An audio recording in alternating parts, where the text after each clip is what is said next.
Okay, we just arrived here in 𝗢𝗪𝗪𝗔𝗪 Rizal and we're trying another beautiful stay, perfect for big groups, for families, or team building. Welcome to the rest house at East Ortigas. Oh, nice.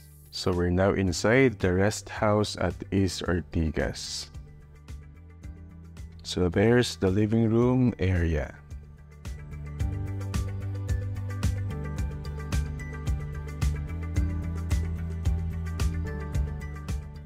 And meron ditong smart TV, so pwede dito manood ng YouTube or Netflix and pwede ring mag-videoke.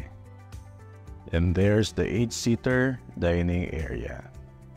And nakakatuwa lang kasi may complimentary chips sila dito. And dito sa the rest house at East Ortigas, pwedeng magluto and they have a nice kitchen here. So merong refrigerator, there's a cooktop. Meron the microwave oven, rice cooker. If you love coffee like us, they also have a coffee maker here. And on this cabinet are kitchen utensils. And sa cabinet naman na to are plates and bowls. And of course, provided na yung cutleries and mga gamit pang luto. There's also a chopping board and there's the sink. And meron na ring dish soap and hand soap. And check naman natin kung ano meron dito sa likod. So meron isa ditong hangout nook. Meron diyang chair swing. And if you have kids, mag-enjoy sila dito. Meron ditong mini playpen. And if you smoke or vape, bawal sa area nito. But don't you worry, may designated smoking area naman sila dito. So dito sa the rest house at East Ortigas, may 3 toilet and bath. And nandito sa ground floor, yung first toilet and bath. There's the shower area. Of course, merong hot and cold shower. And provided na rin ang shampoo, conditioner, and body wash. And meron ding toilet paper. And the hand wash. Check naman natin ngayon kung ano meron sa taas. So nandito sa second level yung 4 bedrooms. And check muna natin yung master's bedroom. So this bedroom comes with 2 double beds. And of course, the bedroom is air-conditioned.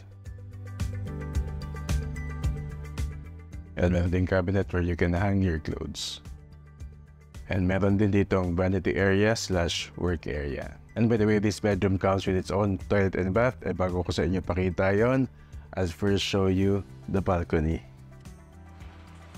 And dito sa balcony, merong accent chair. And meron din ditong dinette set. And pag nandito ka sa balcony, kitang-kita mo yung pool and the parking area. By the way, nandiyan pala sa Jen, nagre-relax lang habang hinihintay ako matapos ng house tour. And check naman natin yung toilet and balcony.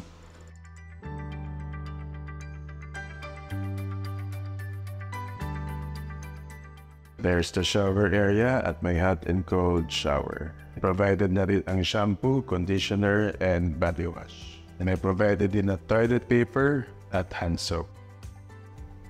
And check naman natin yung second bedroom. And this bedroom comes with 2 double beds. There's the vanity and work area. Meron din dito ang aircon. Very relaxing yung view dito kasi you get to have the view of the trees, the greenery. And check naman natin yung third bedroom.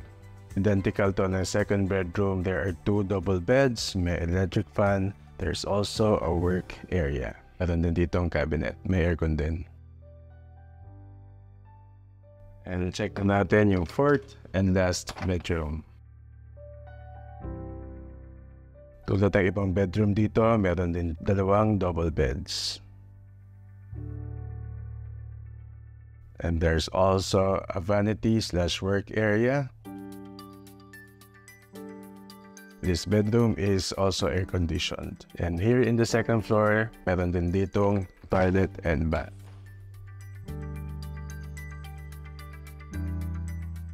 May hot and cold shower, may provided na shampoo, conditioner, body wash, toilet paper, and of course, hand soap. Okay, we're basically done touring around the rest house at East Ortigas. And so far, I'm really liking this rest house. And nagulat ako, sobrang ganda ng pool dito pag madilim na. So for now, mag-chill and relax lang muna tayo and enjoy the rest house. I'm not sure kung naka-capture ng camera natin. Ang daming ibon dito ngayon.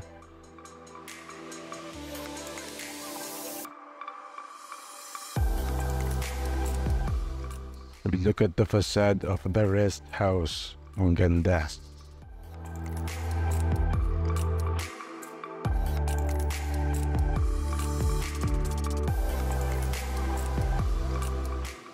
Okay, our dinner is here. So we are having rice, meron tayong chicken, meron tayong fish, and we also have dim sum.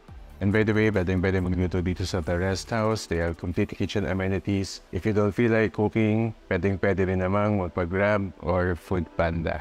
Tara, kain tayo.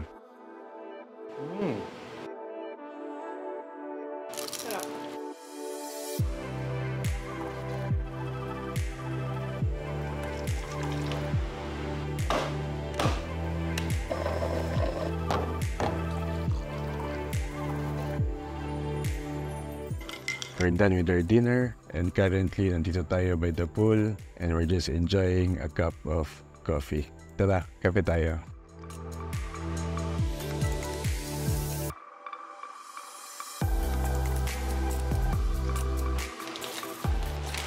There was Smart TV, manonood ba tayo ng YouTube, at ang maganda pa dito ay mga complimentary snacks.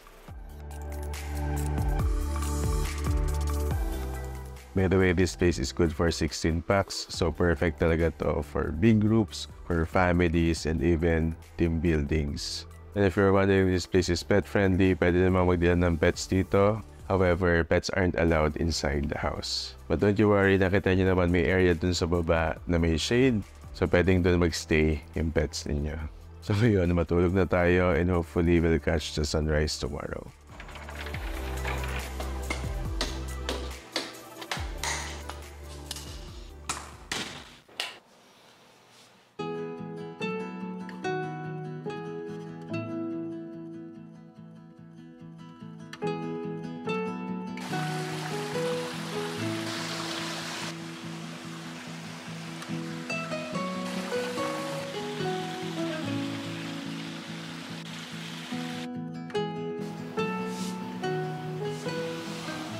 Good morning! Day 2 natin dito sa the rest house at East Ortigas.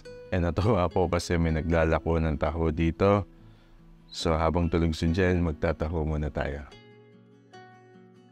It was just surprising na napakatahimik dito given na nasa city ito.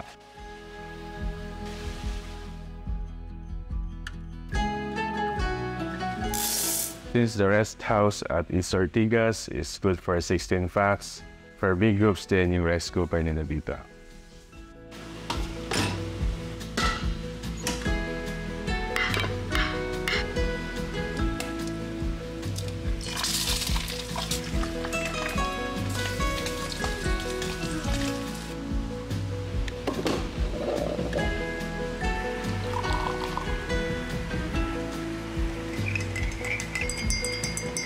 Our breakfast is ready. For our breakfast, nagluto tayo ng spam and egg. And of course, meron tayong kape. Tara, kain tayo. So tapos na tayo mag-breakfast. And for now, habang nagpapatunaw tayo ng kinain natin, manonood muna tayo ng YouTube.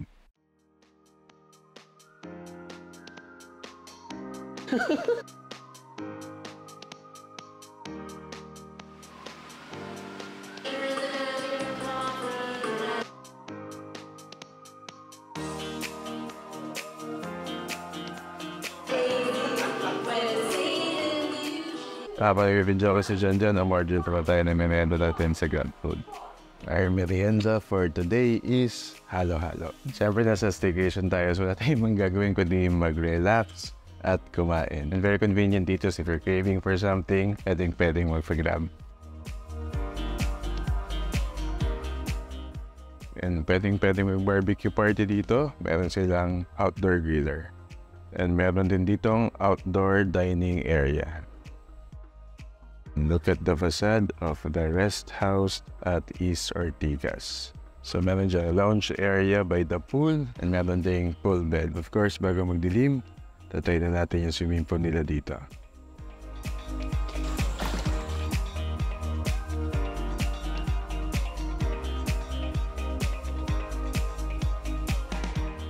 Perfectly pala itong pool nila. And imagine, you get to have this very huge pool exclusively.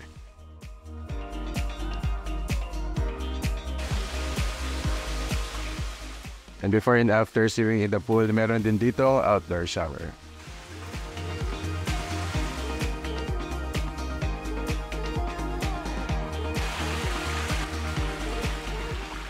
And meron din pala sila ditong outdoor rack where you can hang your wet clothes.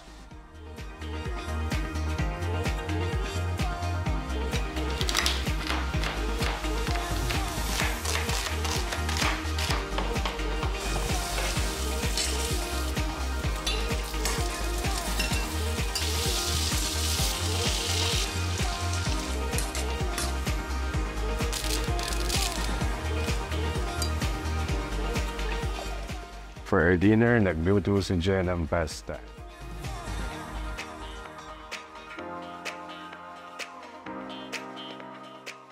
And if you're wondering kung may internet sila dito, yes, meron silang Wi-Fi and work muna tayo saglit.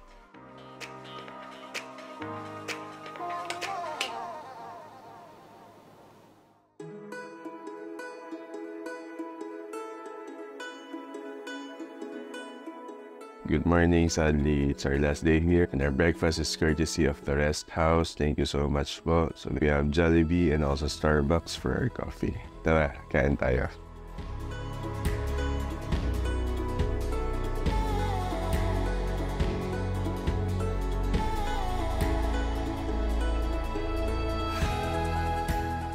Now, on the sad part, time check is 11:45 noon. Ang check-in dito is 3 p.m. and check-out is 12 noon the next day. And mag-quick review na tayo. So the three things that we like the most about this place is first, the location. So this place is in East Ortigas, so technically this is just within the city. And so far, among all the staycation places that we've visited, this is the nearest to our home. And usually mga staycation places requires travel. And usually, nasa north or nasa south, kailangan mo pa mag-toll.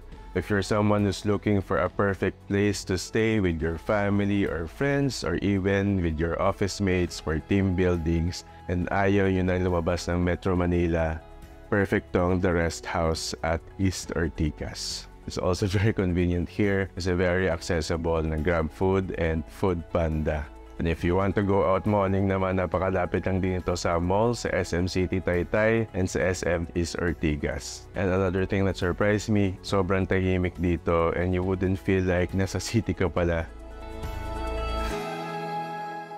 And the second thing that we like the most about this place is the exclusivity. So if you're booking the Resthouse at East Ortigas, you get to have the entire place exclusively. So this is really perfect if you're celebrating something, for family gatherings, for reunions, for barkada outings. And the Resthouse at East Ortigas is really big enough for big groups. So imagine kahit 16 kayo nagsistay dito, hindi masikip. They have 4 bedrooms with 2 double beds each. And it's just so interesting that this place is a perfect getaway from the busy city life, yet you're still within the city.